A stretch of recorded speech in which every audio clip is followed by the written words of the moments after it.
Hi, welcome to For the Culture Canada, the center point of art and entrepreneurship. Now, today I have a guest that I've been very excited about. I know I say this all the time, but this particular guest is a friend of mine who I've had since, high school. We've been bands together for years and years and years. We put out an album together under my band. And he actually, after my last album came out, he actually quit and moved over to Victoria to pursue his own music career. So it's very cool to actually have him now back on to sort of see what he's been up to. He's put out 2 albums since he left. The first one came out in 2015. It's kind of a bass solo type album. It's an ambient album. And the second one that he put out is called Natural Elements. And it's an acoustic finger-picking album. So I'm very excited to have Cody Rueger on my show. Thanks for joining the show, man. Thank you. I'm glad to be here. Hell yeah, hell yeah. So, you were born and raised here, right? Yeah, Kelowna, 1993, same age as you. Yeah. Hell yeah. Give me a little bit of background into your history in terms of like how you grew up, how you got into music. So I grew up on Rutland Road in the heart of Rutland.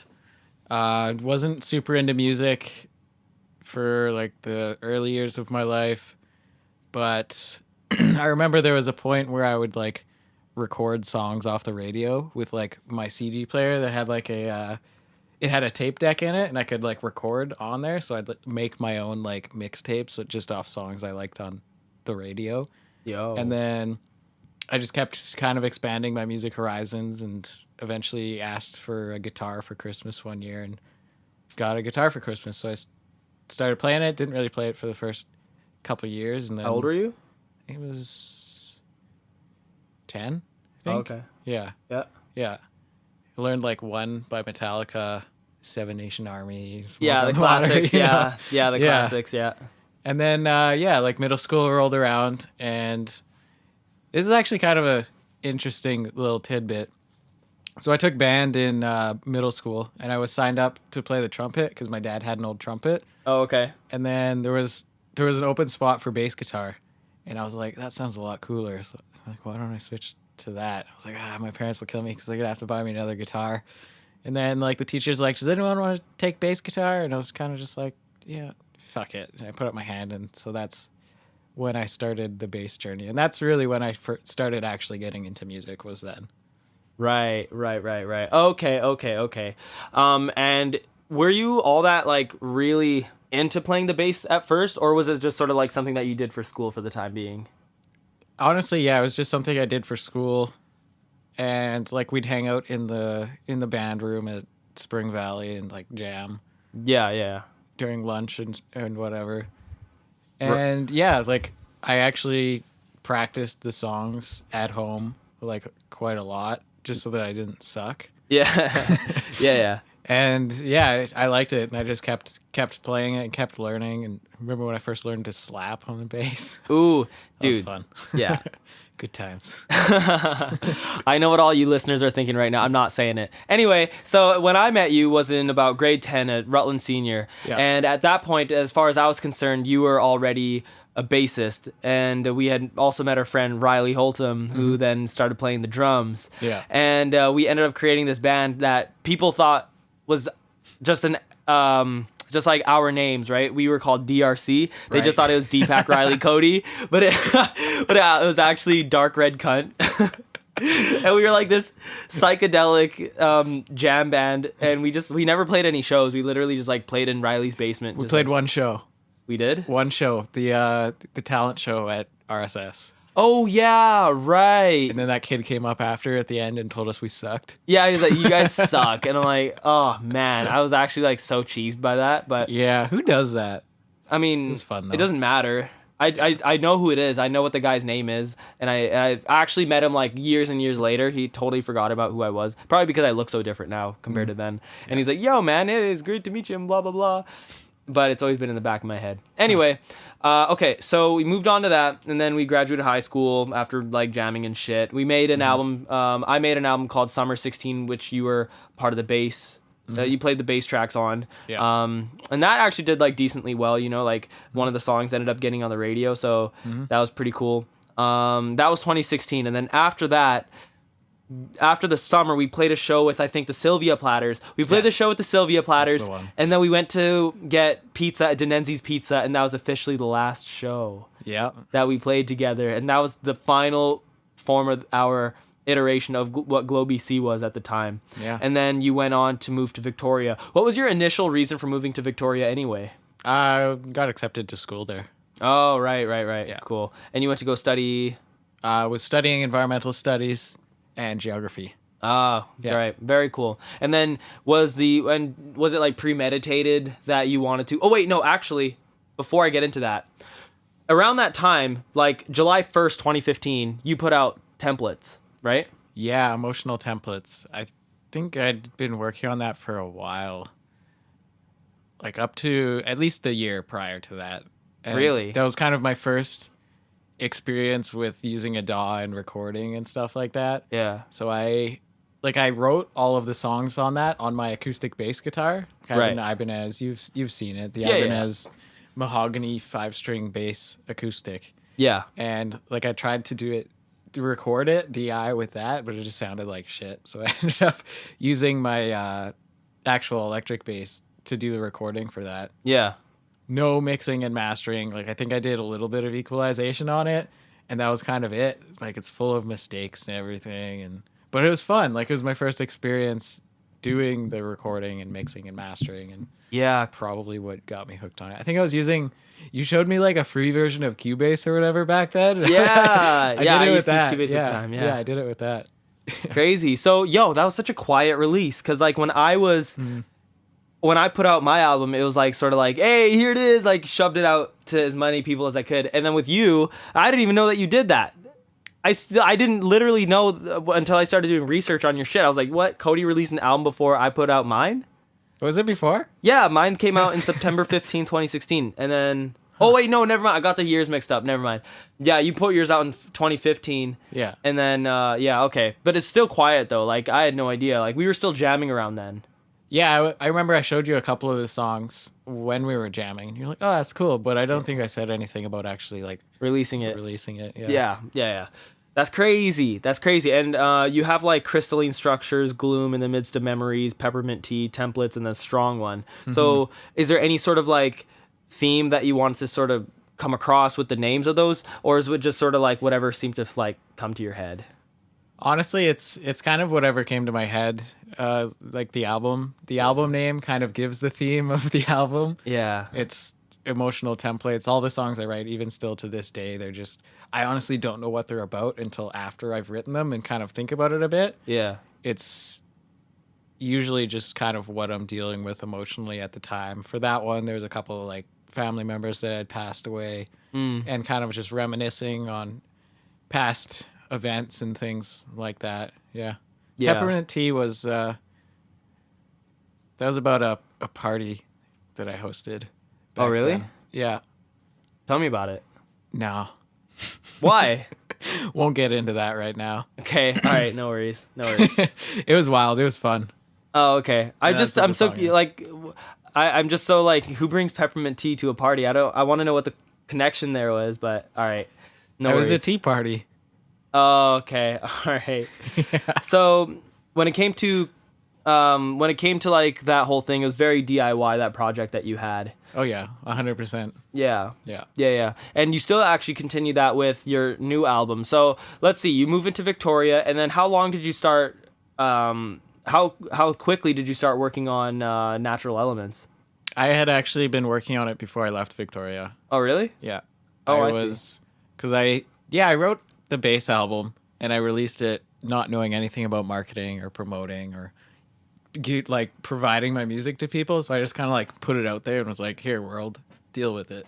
Oh, I see. And then I did some research and I got this idea in my head. I was like, maybe if I switch to like an actual guitar rather than a bass guitar, people will listen to my music.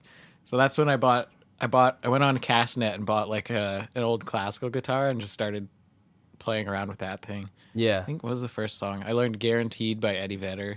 And then I dove into Doing the Wrong Thing by Khaki King. And then from there, I kind of went to Drifting by Andy McKee. And then I just stuck with that style since then. All the videos are on my Instagram page of those songs too. Yeah. Yeah. But yeah, I was writing songs.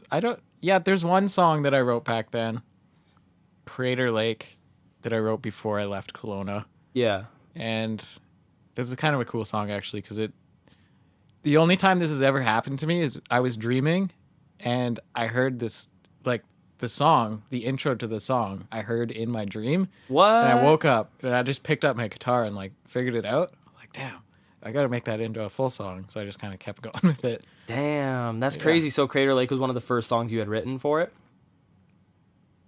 For the album. Yeah. It's the first song I wrote that stayed on the album. Oh, I see. Okay. How many more songs did you write that didn't make it to the album? Probably 6 or 7. Wow. Okay. Yeah. Very cool. Yeah. Yeah. And so what you've sort of described yourself as online was you provide a soundscape that blends aspects of raw spirit, openness, and delicacy. Yeah. Delicacy?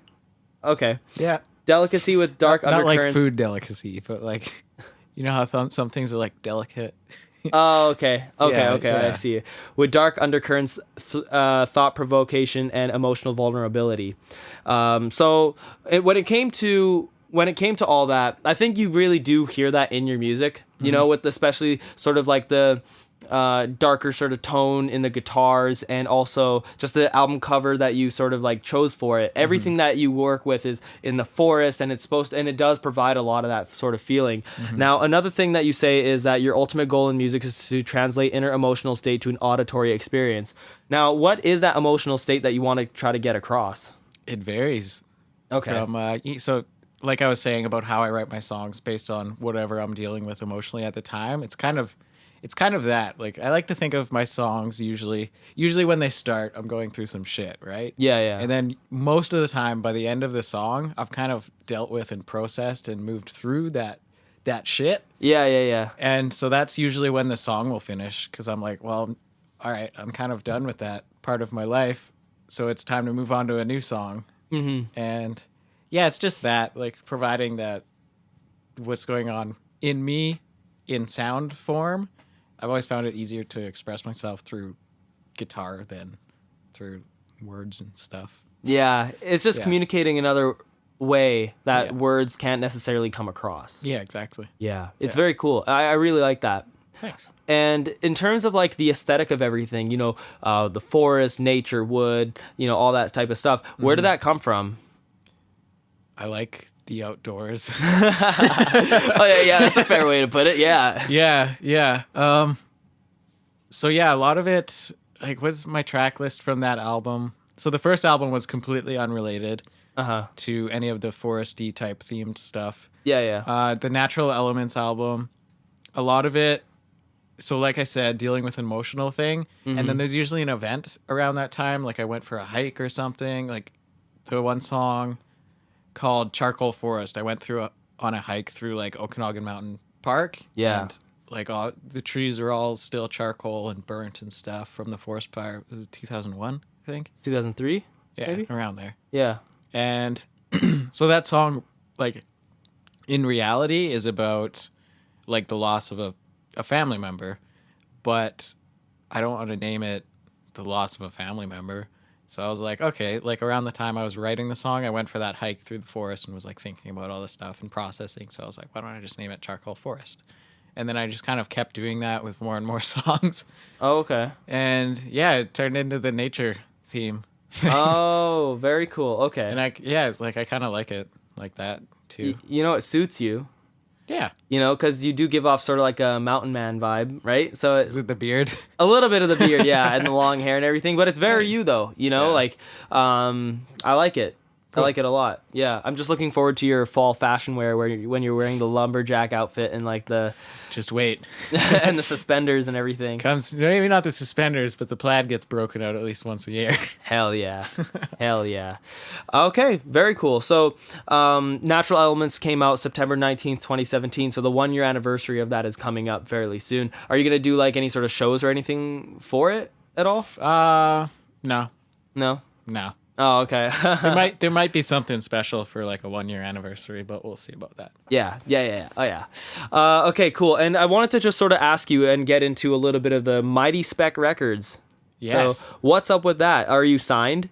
Yes, I'm signed to Mighty Spec Records. They're a community record label Uh-huh. based in Victoria, BC, Okay. which basically means you get out of it what you put into it. So the more effort that you put in to making success and things happen, the more you will get out of it. Exactly like I just said. Yeah. Yeah, it's been cool. It's been a great way to meet other very talented musicians. And we did one mini tour of Vancouver Island earlier in the year. And there's actually a final goodbye tour happening in September. Yeah. Yeah, you were telling me before this whole thing happened that they're dissolving, right? Yeah, just the leader. I think he's moving on to some different things. So the Mighty Spec name, as far as I know, is going to continue on, but the actual record label itself will be dissolving. Oh, I see. Yeah, but the tours, it sounds pretty sweet. We've got a number of shows on Vancouver Island. They're coming to Kelowna, actually. Oh, really? Yeah, I think they're playing Fernando's. Are you going to be a part of that? No, I'm going to be at a wedding. So, Oh, I see. Okay. yeah, they've got Victoria, Nanaimo, Ladysmith, which are all on Vancouver Island. And I'm going to play all three of those ones. Mm-hmm. And then I think they're doing Vancouver Yeah. and Kelowna. And they've got a couple other ones too, but I'm not going to be a part of those ones. Oh, I see. Yeah. Okay. Oh, wow. It would have been really cool to see you live, actually. Yeah. Yeah. Yeah. But in terms of speaking live, you also played So Far Sounds in Victoria on November 26, 2017. And the song that you played was Great Blue. Yeah. So what was that like? And how did you get involved with that? You're actually like pretty into the Victoria scene. Like you've told me before that you like really put yourself out there. So like how was that show and how are some other shows that you played there? So the Victoria branch of So Far Sounds, I was actually the artist manager for the organization there. So I was really? I was actually in contact with all of the musicians and kind of setting up who plays the shows and stuff. Yeah. So I was involved in organizing that show as well. Yeah. And like So Far Sounds, it's an amazing organization. They put on, like, I'm sure as you know, like these intimate house or other concerts where everyone's just listening intently on exactly what you're doing. Yeah. And honestly, especially for my type of music, that's the best type of audience that you could imagine. Yeah, no, like in the video that I saw, like the two people to your left that were sitting on the couch had their eyes closed and they were just like vibing. I saw that. They were just vibing to it. Yeah. I think one of them was like meditating while he was, yeah, it was cool. You make pretty meditative music, so Yeah, I've heard that from a few people. Yeah. Yeah. Yeah. But in terms of playing live though, do you play live like fairly often over in Victoria or like how's that go? Not super often. I try to play live at least once a month, but it doesn't happen every month. Yeah. I see. I see. I like writing music. Oh, And okay. recording and more than playing live. Right. Live is still fun, but that's not where my true passion lies. Oh, I see. Yeah. And in terms of like your sound and everything like that, one thing I noticed, especially in Great Blue, is that it sort of strikes me as a lot of like the notes that you choose. I hear in video games a lot. You know, just sort of the way that the notes play and the notes that come together. Yeah. I can hear it in either like I've always found that 8-bit music and metal have always, or 16-bit music has always had sort of like a, in terms of composition. They're sometimes similar, and you have that, but you just put it into an acoustic way, which I find to be very unique, you know? So do you plan on eventually like branching off into, like, you used to make metal music, right? You were a metal, but you played funk music with me, but you played like metal and stuff too, right? Yeah, just I learned like metal songs on my own, but I think I was in like I started a metal band with some people and jammed with them like 3 times, and then I was like, I'm too busy. I just like had to leave that group, unfortunately. But yeah, I've never really been super into playing metal. I love listening to metal. I'm definitely influenced by metal, mostly like instrumental progressive metal. Yeah, but playing wise, not a whole lot. Like I've learned one Pliny song. Oh, on I guitar. see. Yeah. Yeah.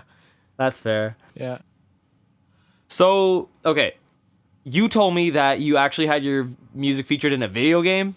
Yeah, there's this dude in Australia, and he makes a game called Tala: A Whimsical Adventure, and it's pretty much like nature photography with like hand drawn figures, and like he draws everything for the game over top of these photos that he's taken. Damn. And like animates it. And he randomly found me on Bandcamp, sends me an email. He's like, hey, like, I like your music, can I use it for my game? I was like, sure. Like, why not? Just credit me in like whenever it's mentioned and stuff. And yeah, and that's good. And he ended up getting funding for the game at some point now. And he did like this huge media PR push, I think, so that he could actually secure the funding. So my name is written and like my music is written about in, I found at least 7 or 8 different like online kind of video game review websites, like blogs or whatever. Shit, I can't that's remember crazy. the names of all of them, but yeah, there's a whole bunch out there. It was pretty cool. Damn. So like, what other places have like written about your music? Like, how many articles and stuff have you found? So I found like 7 or 8 of those ones. I had an album review for Natural Elements on Heavy Blog is Heavy. I saw that. Yeah, I saw that. Yeah. Yeah, their Unmetal Mondays, written by Cody Rueger, who's an amazing author. But And it wasn't actually Cody Rueger that wrote it this time. It was somebody else, right? Was it? Yeah, it was somebody else that time that had taken that article. Cody writes for Heavy Blog is Heavy, but it was somebody else that had written your particular review. That's cool. Yeah, I didn't know that. Yeah. Other than that, I don't think I've really been covered a whole lot. My album release for Natural Elements was like, it was kind of, there was a page on victoriamusicscene.com that came up, but they didn't say anything about it. They just said like, it's been released pretty much. Oh, okay. Yeah. And yeah, that's all I know. Yeah. Shit, that's So crazy. it was kind of cool. Just Googling my name after all that, after like months after my music was in the game. I was like, I'm just going to Google my name. And then I find all this shit on there. I was like, what? Like, where did this come from? Yo, that's so sick. Yeah, I thought it was awesome. I was very excited. Yeah, totally. Yeah. Damn, that's wild. Well, hey, congratulations, man. Thank you. Yeah. Thanks. Hell yeah.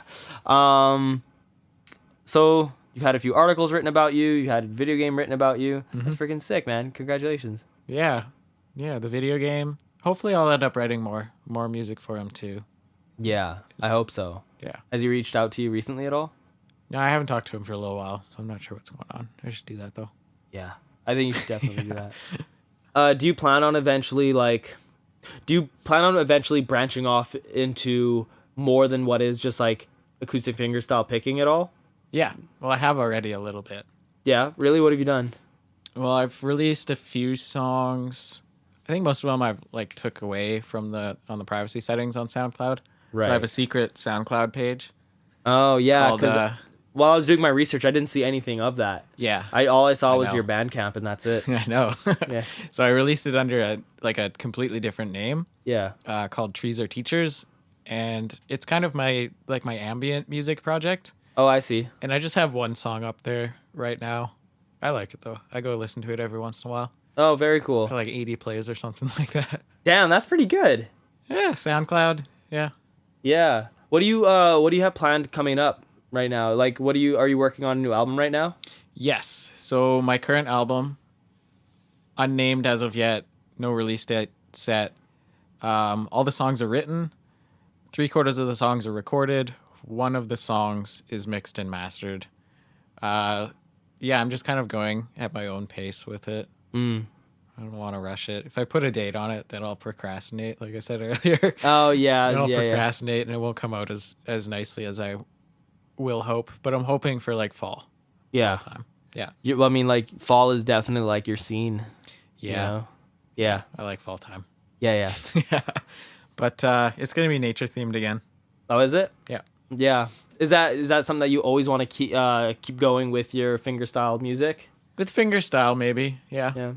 Other type of music. Well, even the Trees Are Teachers thing, I kind of went nature style too. Yeah, I mean, it kind of sounds like that. Yeah. Yeah. I actually did release a whole bunch of other like ambient songs Oh, on really? that page as well. But I probably have about an album's worth of ambient music. Some of it's like looping guitar stuff, Yeah. but it's all guitar too. That's crazy because I didn't actually see it on there. All I saw was templates, which was just labeled templates on there. It wasn't like labeled emotional templates. Oh, really? Yeah, and Oh, it's because the song's name is Emotional Templates and the album's name is Templates. even the song, it's just called templates. Really? Yeah, that's what I wrote in the track listing here. Maybe I just got too self-conscious. That's probably true. Oh, It happens.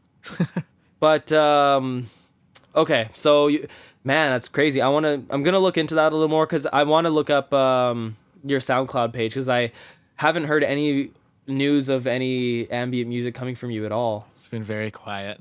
Yeah. Very cool, man. Very cool. There was actually one lo-fi hip-hop song on there too, but I think I deleted that one. That you made? Yeah. What? Yeah. Like sampled some old thing in there too. It was kind of cool, but yeah, it was my first attempt. It was my first crack at that type of thing. Yeah. So it was okay. What? Oh, okay. And so you deleted it because you didn't think it'd be that great?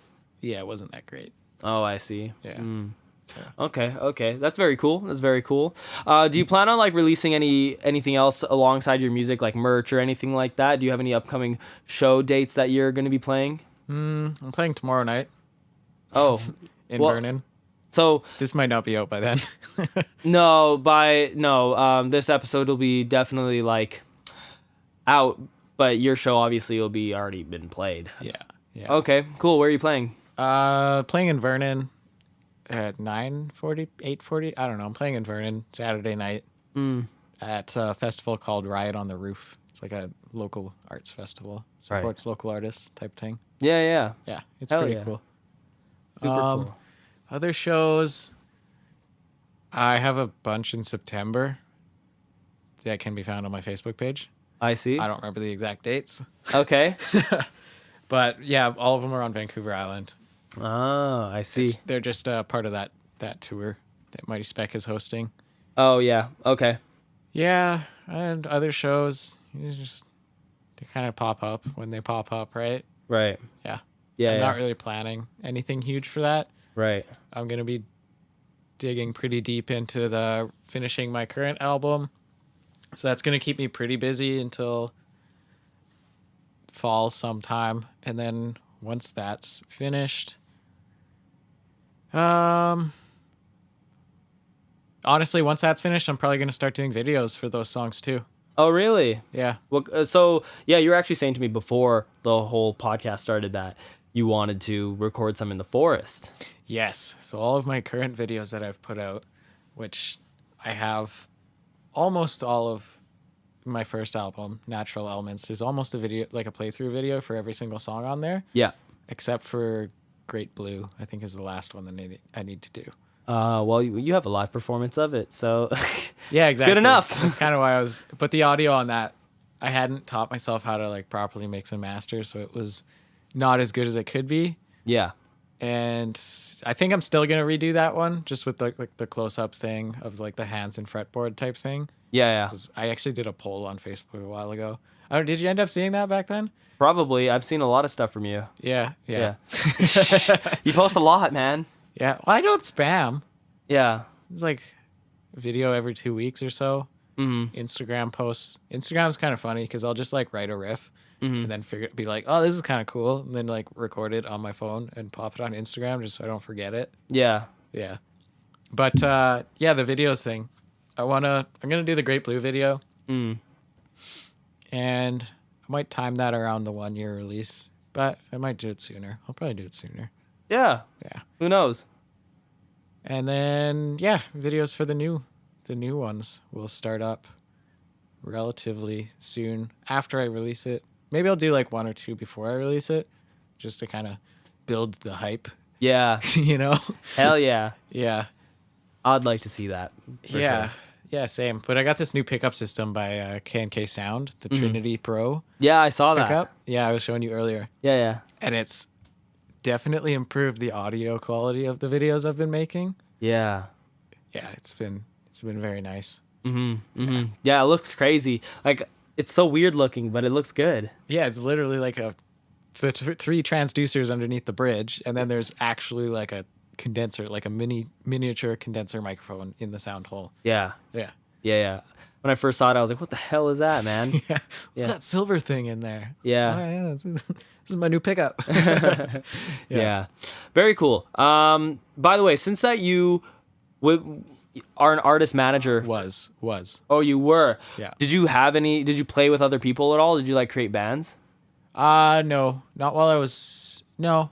Everyone was mostly, kind of doing their own thing.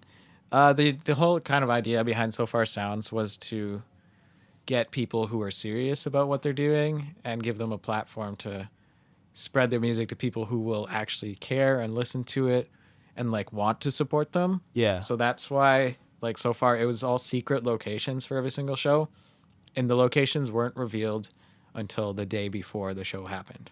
I see. Yeah. So they signed up to attend a show on like the So Far Sounds website, and then we would approve or deny the people basically based on if they've gone to other shows before, if it's likely that they'll go, or if they have like media connections or something like that. So you basically like look at profiles of people that have like gone, and if they were sort of like, if they've gone to shows before and they were attentive, you'd say yes, but if they weren't, you'd say no. Yeah, I think the biggest part was just kind of differentiating between people who will actually show up and the no-shows, because a large part of the attendance and the ticket sales, well, actually not a large part, 100% of it went towards the artists who got to choose between cash payment or like a professionally shot video like the one you've seen. Yeah. So their choices were between one of those two things. Yeah. And we never had an artist choose the money. So the money always went to the videographer, whose name is Andrew Dodd, and he operates Dodd's Eye Media out of Victoria, BC. He's a great guy, and he did it for a massive deal for us while we were out there. Wow. Yeah. That's crazy. That's super cool. Yeah. Yeah. Damn. So did you find that also while you were able to deny or allow people to come and see your shows, did that work well for you? Did you get pretty good feedback from the people that attended? Yeah, everyone seemed to really love it. Damn. Unfortunately, like the management team kind of just split apart. People had different things going on in their lives and wanted to pursue different goals and that type of thing. So Right. yeah, it might come back in the future though. We'll see. Yeah. Very cool. Very cool. I'd love to see what you have, coming up in the future, because it sounds like you've got quite a few things, happening all at the same time. Mm-hmm. So it's very cool. Where can people go to find your music? Facebook.com/Cody Rueger Music, Instagram @Cody Rueger Music, Bandcamp.com/Cody Rueger Music, also CodyRuegerMusic.com. I have a YouTube page, but I don't have enough subscribers to have a custom URL yet, so that's not Cody Rueger Music yet. It's like 4FJ, a bunch of random stuff. Yeah. Nice. Yeah. All right. And before we sort of like wrap up here, is there anything that you wanted to say out to the people? Any messages you wanted to get across? Hi. All right. Keep doing music. Yeah, definitely. Yeah. Keep doing music and come onto the show. Did you have any questions for me at all? Yeah, when are you releasing your album? Fuck. I'm like 2/3 done the music video. Like I'm doing it all myself, putting it all like we recorded the clips on all that like last year, and in terms of getting it all put together, I've already done that. I'm just putting in the final special touches to make it like really perfect, right? Mm-hmm. So once that is done, then I'm gonna put it out. I'm so goddamn close. Like I'm sure I can have it done. I'm sure I can have the music video done before September 1st. Nice. That's a good date. Yeah, and then I think what I'm planning on doing is September 15th. I would like to have Stay Lush come out in the 2-year anniversary of Summer 16. Sweet. For all the real ones out there, if you want to listen to my album that came out with Cody in it, look up Glow BC on Spotify or Apple Music or wherever, iTunes. You can listen to our album there, and you'll be able to hear what we did. 555 is the song that most people really enjoy. It's the first song on the album. It's really sick. And I would suggest checking it out. I'll be checking those numbers to see if any of you people actually do that. But quick tip. I don't think I've ever announced this yet, but the song that plays in the outro of every single episode is Just gonna bring that up. is actually the outro song to my next album. So just a quick tip for you there. But yeah, great. Excellent. Yo, thank you so much, Cody, for coming on to the show. I really appreciate it a lot, man. I can't wait to have your album come out. And also, thank you, everybody, for listening. I'm really, really appreciative of all the support that you've given us. Make sure that you follow Cody on all of his major streaming platforms and also on all his social media. And make sure that you follow us at For the Culture Canada podcast on all the major streaming platforms and For the Culture Canada on Instagram and Facebook. And I'll get the Twitter sorted out, man. That shit is crazy right now. It's fucked. I've gone through so many issues with that. And plus, the YouTube channel will be out soon as well. Once the album is out, then it'll be out. So thank you so much for listening. I hope you have a great day, y'all. Bye.